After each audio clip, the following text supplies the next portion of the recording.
Hello viewers, many times we install third-party software like antivirus, multiplayer, heavy games or printer network, etc. and our Windows firewall block that activity accordingly by considering it as virus. In this situation, we temporarily turn off our Windows firewall for a while or completion of the task. So first come and click in search, control panel.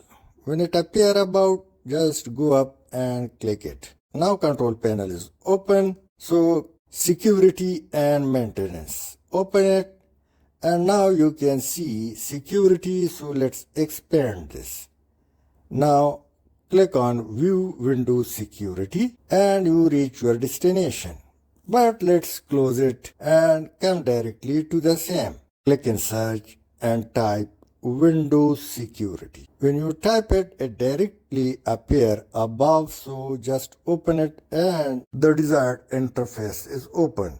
Now if you click this button, so you can shrink or expand this menu. Now come down and click Firewall and Network Protection and then click or open public network. When it opens, so you can see Microsoft Defender Firewall and below you can see the button. So turn it off. Click yes. And the message appears, firewall is turned off. After completion of your task, go back to Microsoft Defender Firewall and turn it on for your PC safety. Now firewall is activated again, click back and open private network. And now once again you can see the same button, so turn it off. Click yes and the message appears, Windows Firewall is turned off. And at the same time you can activate it by turning on the same button. Click yes. And now Windows Firewall protection has been reactivated. So through this way you can turn off your Windows Firewall security for a short while or completion of any XYZ task. Thanks for watching.